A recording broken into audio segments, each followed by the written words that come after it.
Hi, everyone, and welcome to Nom Watch Review, part of the Nom Talk network. On this show, we review the latest film drop or throwback celebrating a milestone while eating and drinking our favorite movie snacks and drinks. I'm your host, Jen, and right now I'm enjoying water because it has been a day, let me tell you. So that's about all I can handle. I would love to introduce my guests for tonight, Kyle Poddig and Erric Ramirez. Tell me, everybody, Erric, what you snacking and drinking today? I'm not snacking on anything because after this, I am going to a birthday dinner. So I'm trying to save my appetite for that. I don't know what they're going to have, but I'm pretty sure it's going to be delicious. But I am sipping on a wonderful cherry limeade vodka lemonade. Oh, very nice. Yeah, no, it's delicious. I like it. It's my drink of the summer now. Awesome. That sounds very refreshing. Yes. Mhm. All right, Kyle, what do you got? So I am snacking on these, and it's not showing up on my green screen, but the Favorite Day peanut butter chocolate trail mix, aka the most popular trail mix that Target has ever had. And for my drink, because it's also been a very long day, but we just keep chugging along. I've got my soda so that I can rock my Tom Sawyer vest, being ready to pew pew as we do all this. Yeah. Excellent.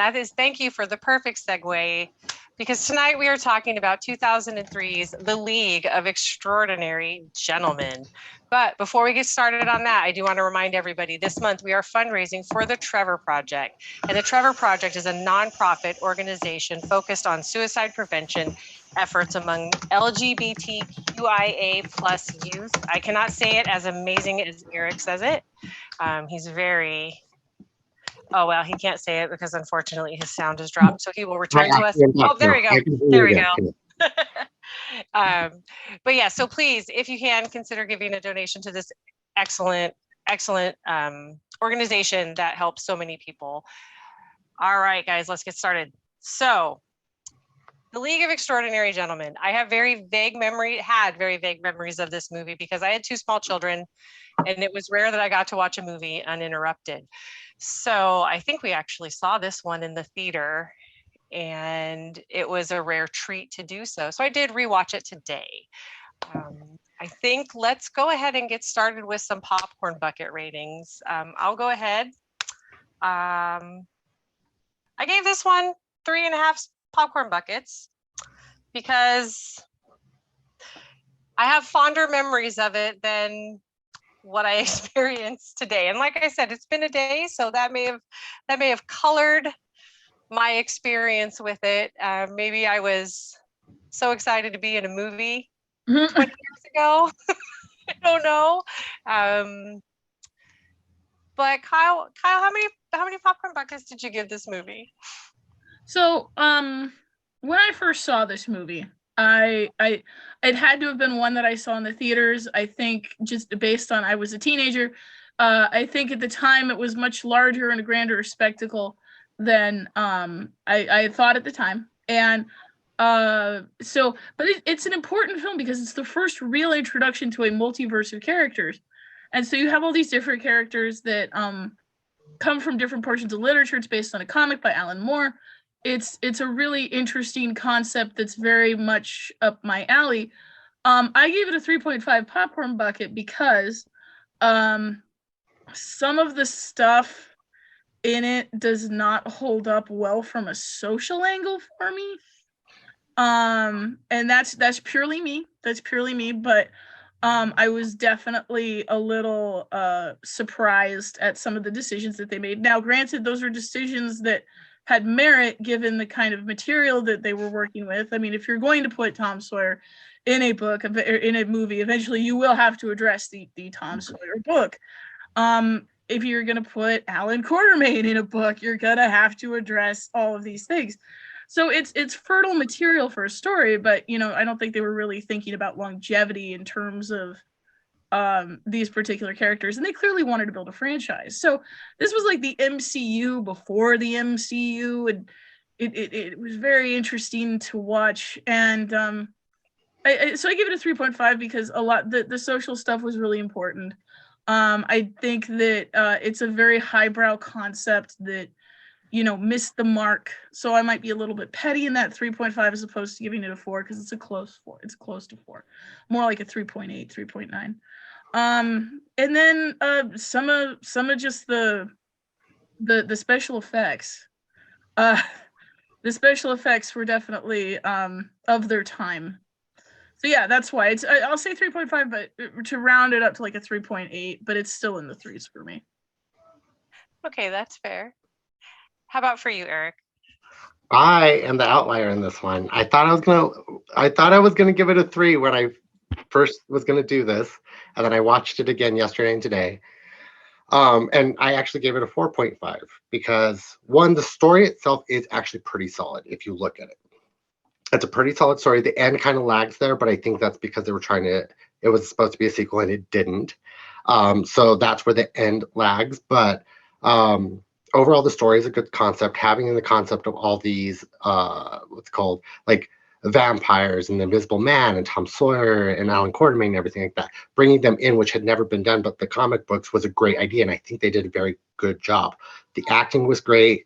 The effects, even though the CGI wasn't as good, all the practical effects, this movie is primarily practical effects, except for like the backgrounds and stuff like that and the explosions. So that's all great. And I just think this movie, even though some of the things in it haven't aged as well, it was made in 2003. We learn, we live, but taking it at the time, it's a great movie. Things may have not aged well. The CGI definitely did not age well, but it's still overall a great movie. And I have to give it a 4.5. Awesome, thank you. So this movie starts off with one of probably the most ambitious bank robberies you'll see in cinema. They literally break the bank with a giant. I'd forgotten. I thought I remembered this movie really well, to be honest. And then I started watching it, and I was like, I remember Sean Connery is in it, and there's a vampire, and that's it. So that was the extent of what I remember. So it starts off with this terrorist group led by the Phantom breaking into the Bank of England to steal the blueprints of Venice. Then it's Nazis, and I'm like, is this Indiana Jones? What's happening? So they send this mousy little guy out to the Kenya colony to get Alan Quartermain and bring him back and start putting together the steampunk Avengers, basically, to put together the League of Extraordinary Gentlemen and Redheaded Vampire Lady. So with that start, we start to see all these literary characters being brought together. And I think that's where some of it started to hitch for me. I spent some time as an English major, and I was like, excuse me, Ishmael, you weren't Nemo's first mate, or, that was what the white whale was not a car. So I was having some they took some liberties that I had some issues with, but that is because sometimes lit majors are literal. So it was, for me, I had some stumbles there with some of the liberties they took. As far as how they brought together all these different characters, Erric, how did you feel about the way they brought these characters together and tried to interweave them into this group?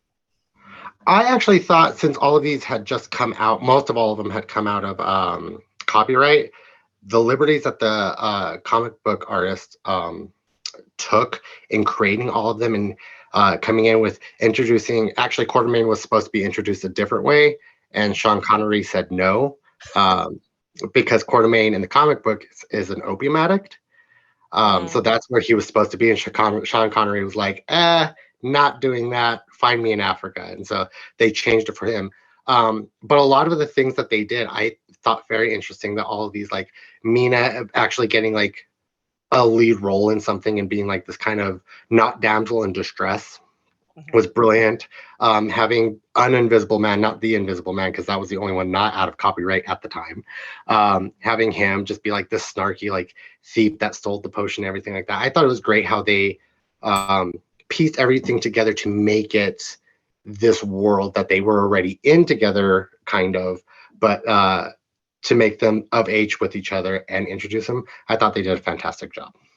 Yes, and the Invisible Man, if you were expecting Secret Invasion tonight, you're getting a little bit of that because he is the agent that is killed in the first few minutes of the first episode of Secret Invasion. So there you go. There's your crossover tie-in for that. Kyle, I'm going to get to you in 1 second. We actually have Cue Ball's popcorn rating. He gave it a 5 out of 5. I think the film had a regal, dark, gothic vibe to it. It started a little slow, but it builds up throughout the movie. I mean, Sean Connery, you can't beat that. That's true. This movie is nonstop action, which is where I felt it was lacking for story. But that, again, is just me. So, Kyle, what are your thoughts on the intertwining of all these literary, like these characters all stand on their own. They all have their own lives in the literary world. How did you feel how they brought them together? Okay, so one of the things I actually really do enjoy, and as I said earlier, I think it's very much up my personal alley, is that this really is one of the very first like multiverses in the 2000s that you actually get to see, because you have all of these people who essentially exist. And I mean, Quartermain even drops like Phineas Fogg, and Sherlock Holmes is a thing. So this is a world where you have all of these larger than life literary characters, and you could very easily imagine, putting it in the Marvel universe and having, Neil Gaiman writing about it, and Alan Moore and all this other stuff. So I had no issue with that. I think that given how some of the stories go, and given how some of the, I suppose, once again, maybe I'm being nitpicky, but given how some of the stories go, I think you could have only really done this for one movie, and then you would have had to like create, but then you'd have to address the problems that all of these characters have. I think one of the things though that I liked but didn't like, I loved Mina. I loved Jekyll. I thought the way that they did Jekyll is a precursor to the Hulk in the best way possible. Eric's just like gesturing frantically. Yes, he's the Hulk. He's the Hulk of the team. He's a precursor to the Hulk, and I almost would argue that they did Hulk better as Jekyll, because you never see the Hulk in the MCU really talk to Bruce, but in this you actually see the two different personalities converse.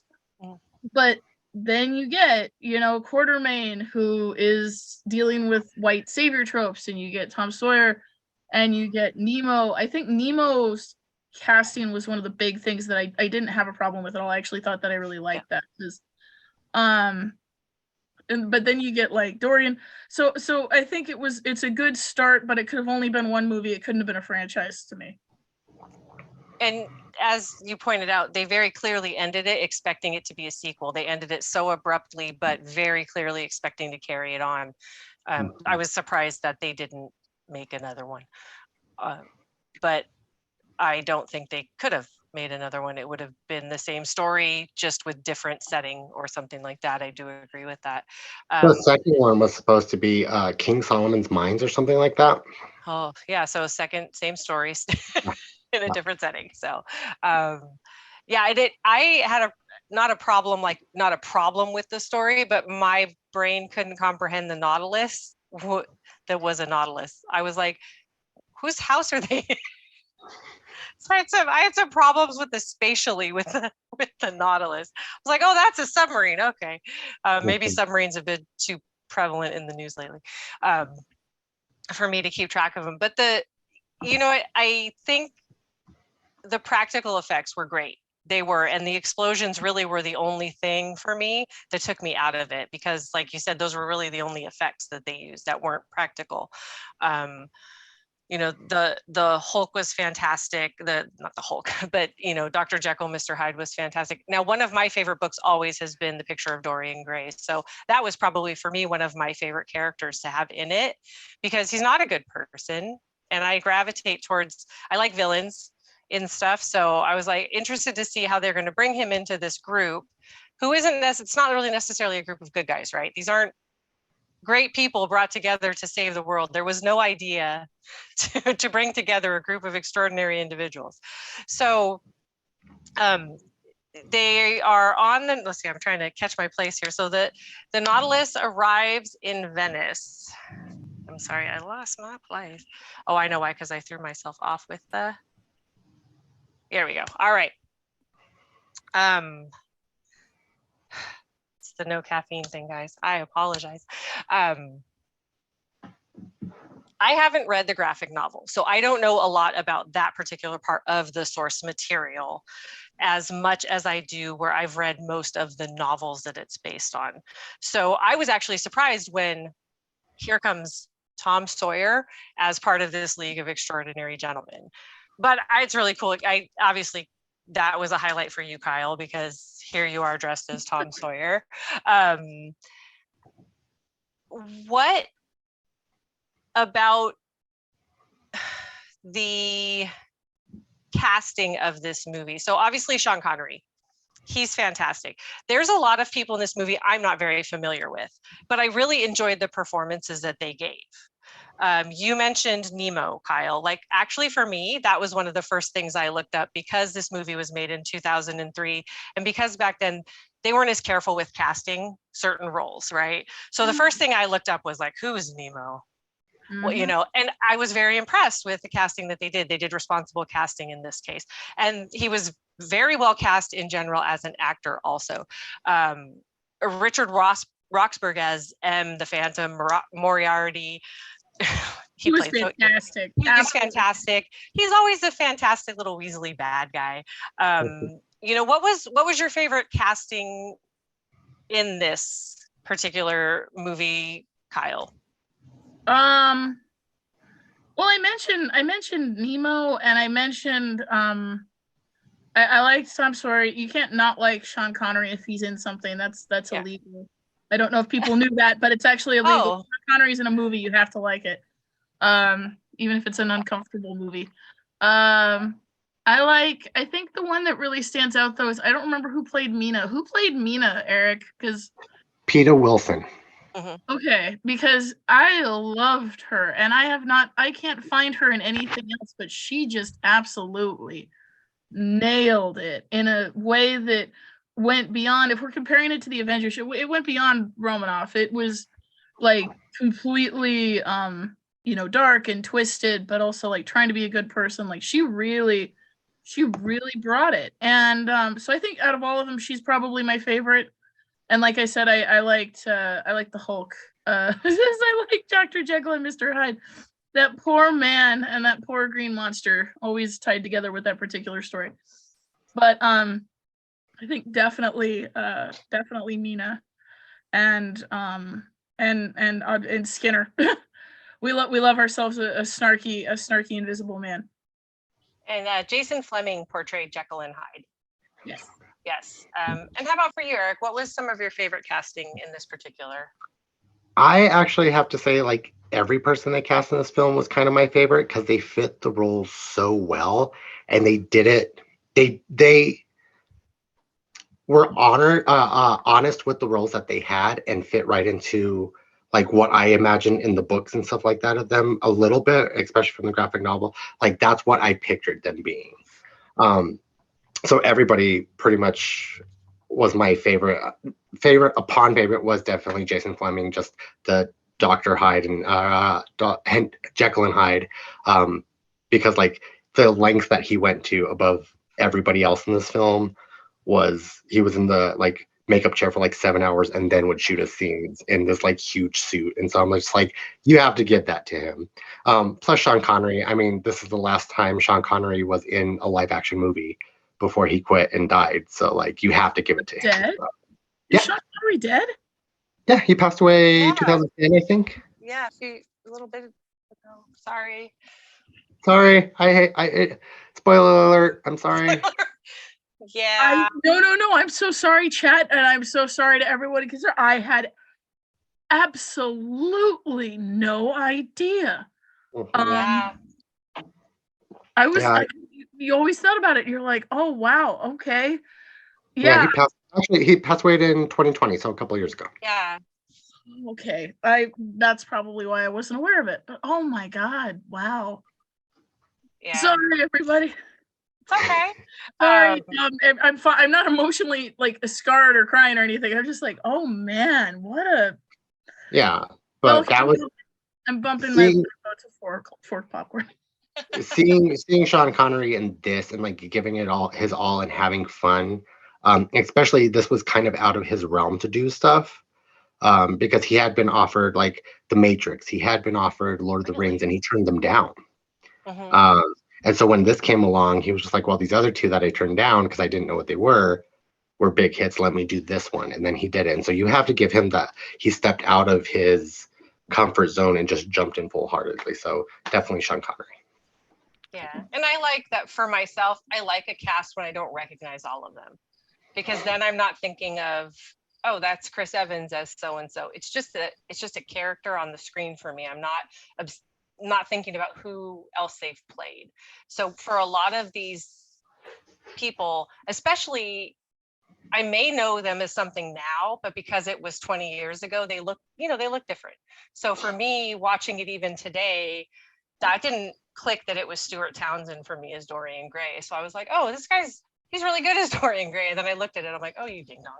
So we're going to go to the chat. And actually, Mike had brought that up, Eric, that Sean Connery turned down the role of Gandalf to do Alan Quartermain.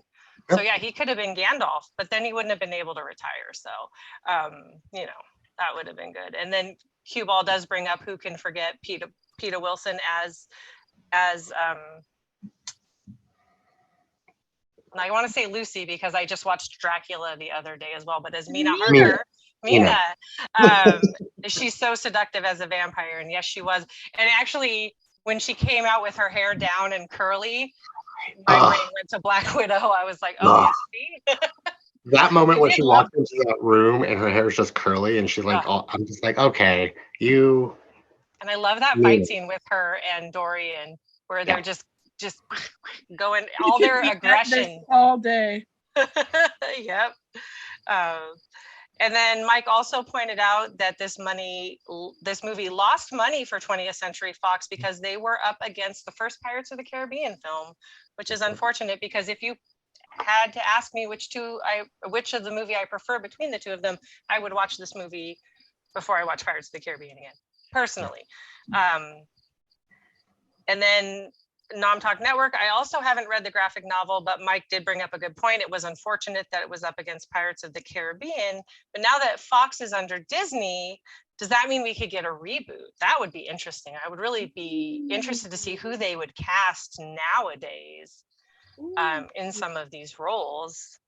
And Mike says there has been talk of a reboot for a long time for a long form series for Hulu. That would be cool because they could really delve in to, I'm all about long form series because of just the depth you can get into in some of these different stories. With the right writers and like the right casting and all that, I would be really interested in seeing where they take this. Like I would definitely be down for a deeper look without the flash and explosions of the early 2000s. Because early 2000s superhero films, I think we can all agree, have a certain look and a certain feel that's just very flash in the pan, super cape, like Ghost Rider. And like Ghost Rider or this, where it's just very like they have a name and there's a vague sort of sense, but you don't really get the pathos of the characters. You don't really see like these great literary figures. I will give you credit, Eric, and I will amend my popcorn bucket, not only just because of Sean Connery, because I'm still blown away by that. I had no idea. I'm like sitting here and I'm legit tweeting out, why didn't anybody tell me Sean Connery died? Oh my God. Anyway, I will amend my rating to 4 simply because number 1 for that, and number 2 because I think that if they really did decide to do that, like I would be interested in seeing these characters in detail, like finding out where did Jonathan Harker go? You know what I mean? What did happen? Because Nemo's whole thing is that his family had some pretty nasty stuff happen to him. How did that happen? Like, Dorian, what's up with that? Like, I would be very interested in that.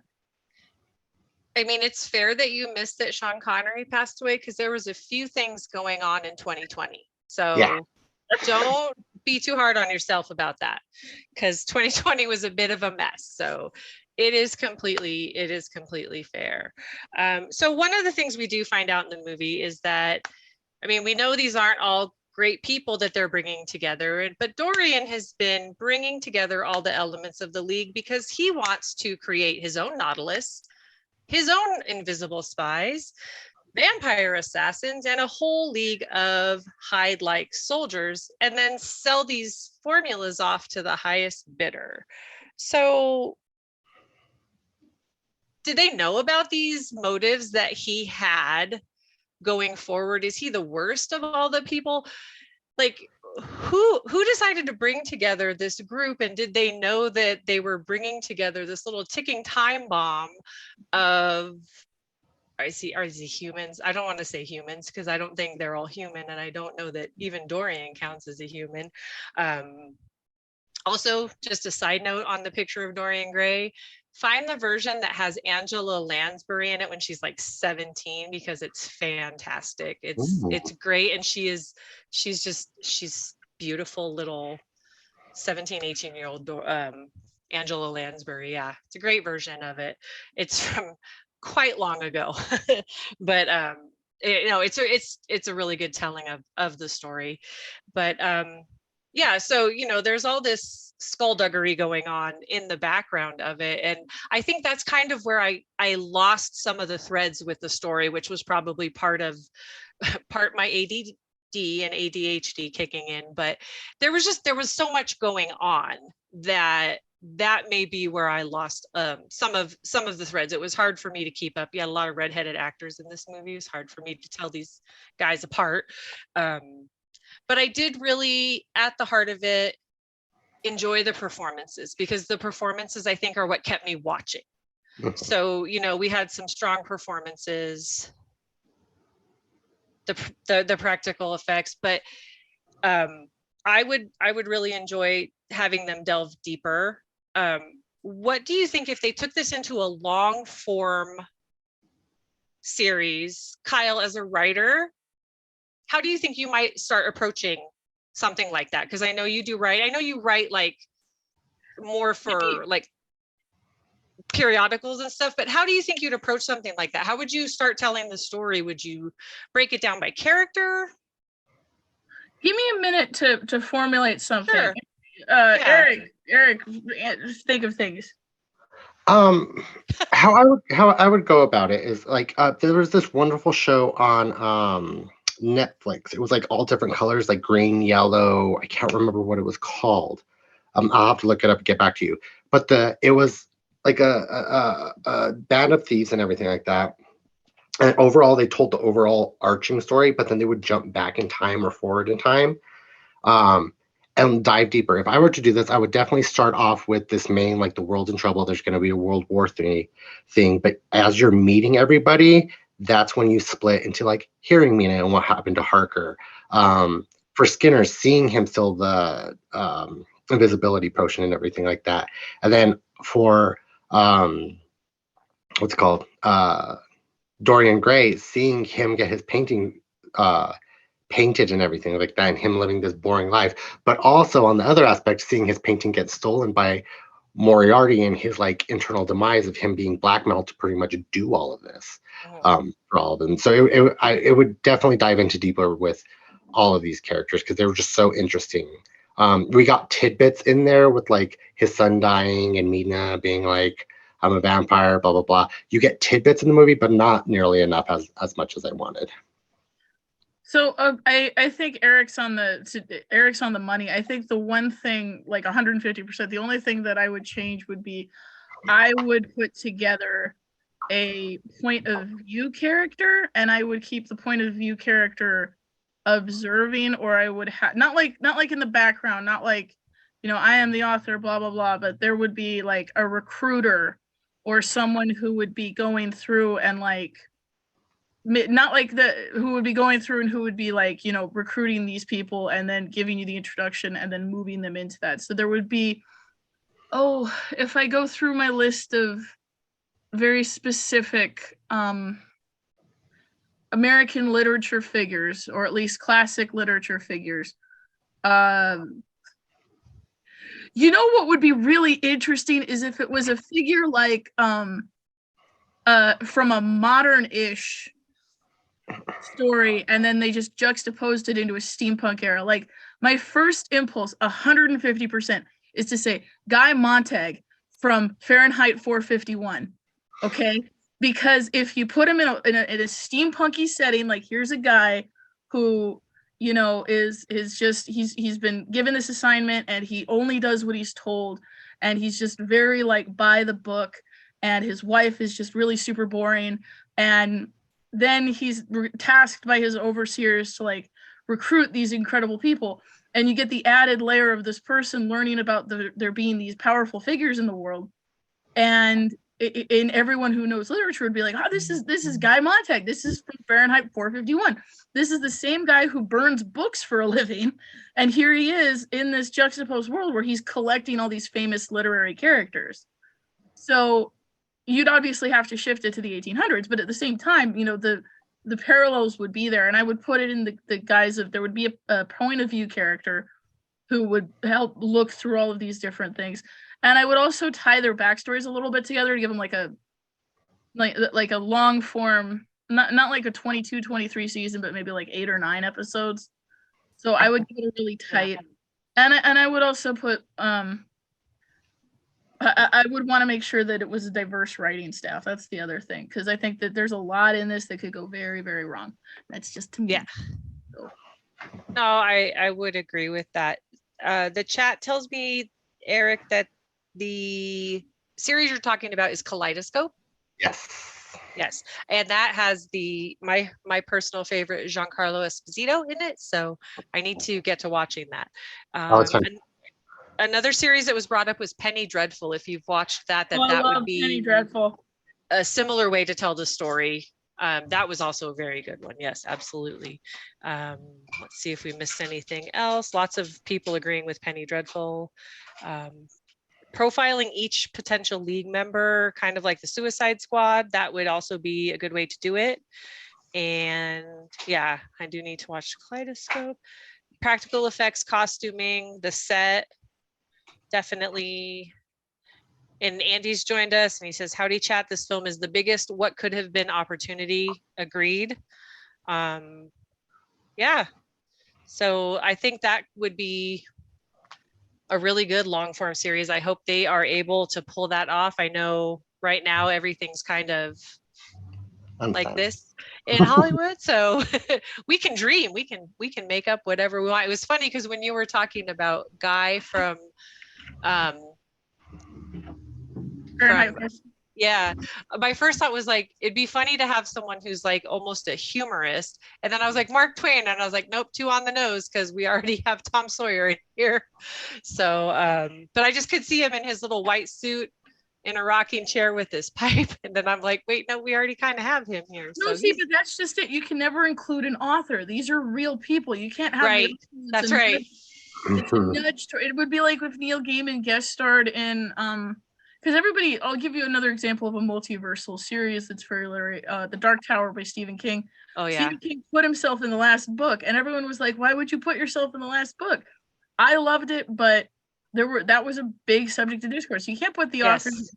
But also, I would love if they did a long form series to have these classic characters in literature, and then also to bring in new book characters. I really do think there's something to be said for Animal Farm and 1984 and Fahrenheit 451, Brave New World. Put the Brave New World characters in by these guys. So mix it up. And but the only thing I would add is a point of view character, because otherwise you're gonna have the same problem that you did, which is you're gonna get lost. Yeah, no, and it's not to the writing of the story, it's to my little squirrely brain 100%, maybe 80%, but no, for sure. So I think I need to rewatch it. We had a lot going on at work today, and sometimes that just puts my brain in a certain setting where I didn't get to do one thing. I had to do 100 things that weren't my job, and that sets you in a spin. So I was just like, oh, what's happening? But visually, I think I just was like, Candy, this is beautiful. The Nautilus, the car. I'm like, I want that car. And it was a treat to watch, but I couldn't I couldn't grasp onto the story and follow one thread all the way through, which was unfortunate. And I think I will give it another shot on a day where I don't have squirrels dancing around in my gray matter. So it is an unfortunate thing. Also, you know, sometimes you just have to be in the right headspace for an ensemble movie, not necessarily because there's a lot of people in it or because there's a lot of story threads, but because a big story just needs a certain headspace.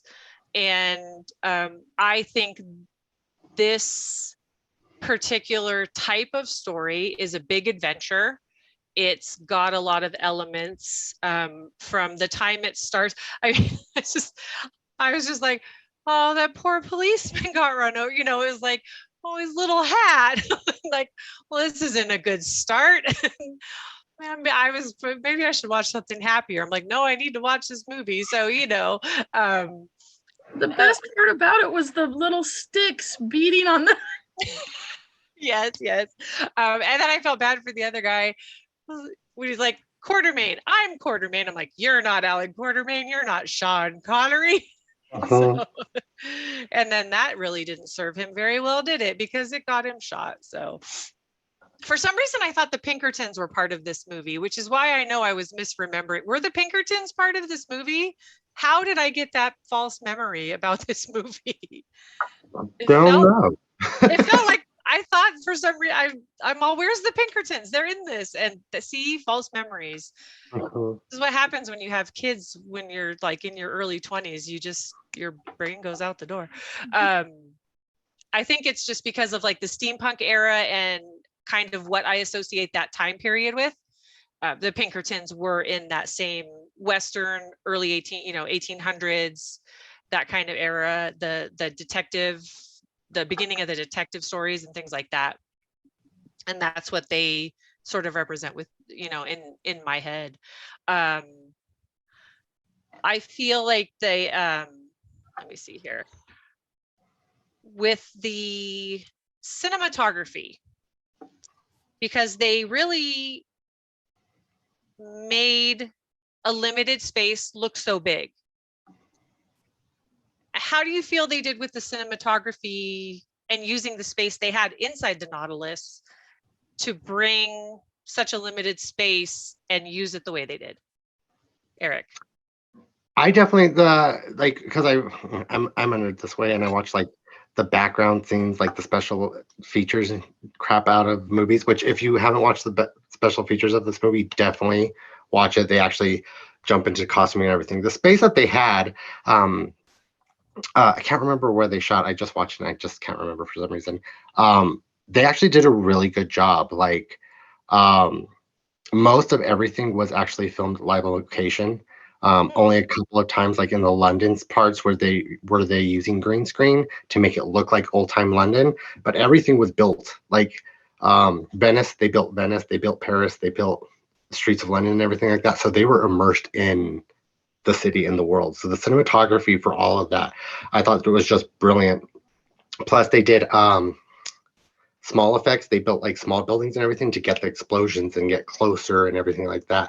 So I just thought they did a very good job at making sure every angle and every like lighting choice and color and everything was thought through in this movie, which disappoints me on why Prague and Malta is where they filmed this. But I just am very disappointed that with all the stuff that and work they put onto this, it just got overshadowed. And I think we weren't ready for a team movie like this, especially with like Marvel and everything. Like, yeah, like they were coming into it and Pirates and everything, but taking literary classics and trying to come up with this team, people just weren't ready for it, unfortunately. And so it was not going to do as well. But the cinematography is fantastic, like the colors and everything. Like can't knock it. How about for you, Kyle?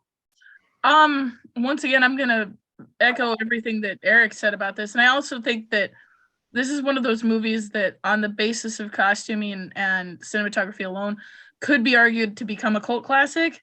Even with the things that I found that did not age well necessarily, I think that there's so much in it that you could definitely see people pulling out, you know, like Mina costumes and stuff with if they decided to do a reboot, or Hyde. And it's the detail and the look of it. For if you're in any kind of costuming community, you always know those people who are very steampunk oriented, who are very like, clockwork and ball gowns and all that other stuff. And this definitely, I could see, inspired a generation of people to be like, I like that. We'll go ahead and we'll put on a fancy vest and a fancy hat and talk fancy, and it'll be great. And so I think that alone is worth it. But I have no beef whatsoever with the look of the film. The film looks amazing. Yeah. I was gonna say there, I can think of a few people who I know who do steampunk type costuming. And I'm sure if I asked them, hey, do you know any League of Extraordinary Gentlemen cosplayers, that they could probably list off a few quite easily, or it might be them for all I know. But yeah, I just don't know them for that, but I'm sure. So Cue Ball says, if the sequel had happened, I would love to see Sherlock Holmes add to the team, because I mean, the great detective in the literary world, absolutely. Hear me out, Patrick Stewart as Holmes. What do you think? Look at those faces, Cue Ball. Look at that. It's 100% agreement right there. Patrick Stewart. Come on. Yeah, of course. That would be fabulous.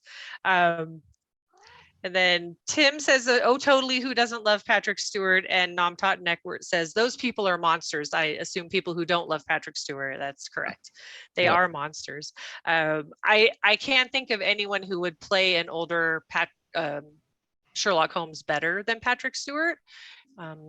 A middle-aged one, or middle to almost older. I think Colin Firth can play just about anyone, but I'm very biased with him. So I just don't know that he could play play Sherlock Holmes.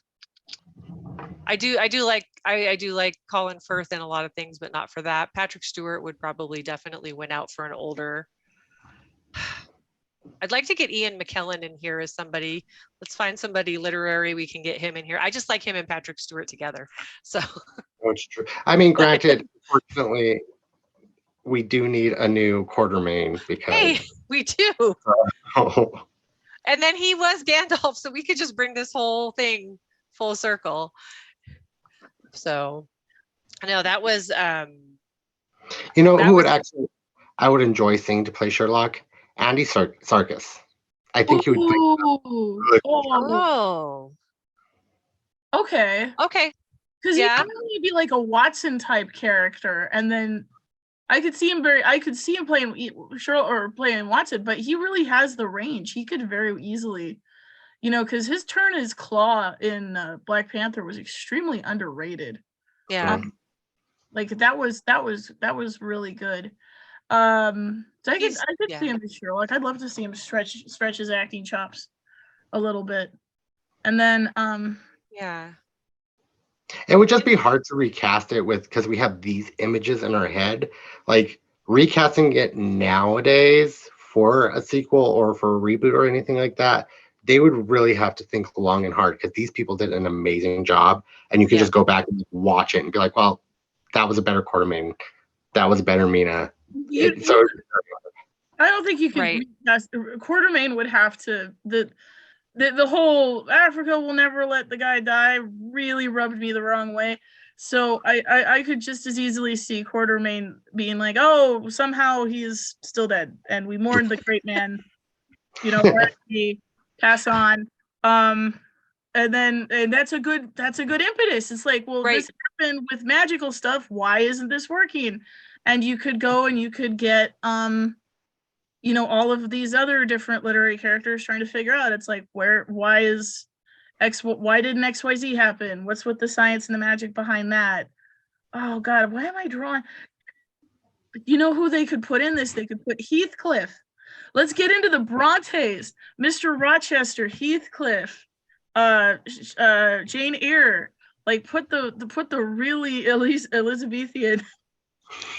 Yes, I like this. Make him ghosts or something. Make him let's get the really Elizabethan, like 1800s literary classics in there. But No, I don't think you should recast. There's some people who shouldn't recast. Don't recast Quartermain. No. It Replace was just a storm. It was just a storm. It wasn't the shaman doing anything. Nope. No. So that's my 2 cents on that. We do have a few more casting suggestions. We have Jude Law as Holmes, and bring in RDJ and Law as Holmes and Watson, and now we have a cinematic universe. So Mike, that was Mike's suggestion. Dr. Jekyll portrayed as by James McAvoy. That's Andy's suggestion. And I think those are good. Nom Talk Network did bring up James McAvoy was very solid in Split, that was a great performance. He did bring on some very multiple versatile characters in that movie. I could see him doing just 2. There is supposed to be a Jekyll and Hyde movie coming out. I've heard it talked about probably for about 5 years now. Interestingly enough, with Chris Evans attached as the lead. I don't know how I feel about that because I'm not sure. I'm gonna just say no. I'm not sure that pool has the depth that we're looking for that character. So, yeah, but it sure would be interesting. You know who he'd be fun to play? Moriarty. Oh yeah. No. Think about him. Think about Chris Evans. Not necessarily in this, but in general, right? Maybe, yeah. But I mean, like his turn in Knives Out. All he has to do is be his character in Knives Out. Okay. See, I'm getting more like Gray from that instead of Moriarty. Ooh. Oh, that would be good. Yes. Eric in with the win. Okay. Yes. Slam dunk. Yes. I like that. Okay. Fox, call us. We've just cast your series for you. We're ready. Chat, we've got this. Thank you guys for the assist. This is perfect. All right. Guys, we're getting here towards 9 o'clock. That is all the time we have today to talk about the League of Extraordinary Gentlemen. I want to give a shout out to my guests, Kyle and Eric. Kyle, tell us, where can the people find you? So you can find me on everything on the newest app, Threads, which is where all the cool kids are hanging out these days, I guess. As I check my username, under Kyle Poddig Arts, KylePoddigarts. And on there, I'll have links to my Blue Sky and my Bird app and all those other social media things, and get back into, content creation and all that other good stuff. So give me a follow. Sweet. Eric, how about you? Everybody out there can find me on all the apps but the Bird app, because I deleted that a while ago, at Heartless7. That's HARTL3SS7. And other than that, you can find me like here almost every week, doing random things. Awesome. And my name again is Jennifer. You can find me at do_as_Peggy says, and also you can see our Avengers on at California Avengers. Thank you again, all of you, for tuning in. Be sure to join our Discord to keep this conversation going, as well as subscribing to all platforms at Nom Talk Network. Tune into our next show on Monday when we discuss Hocus Pocus for the 30th anniversary. Until then, I'm your host, Jennifer, and I hope you have a nomerific day. Thank you all for joining us. Good night.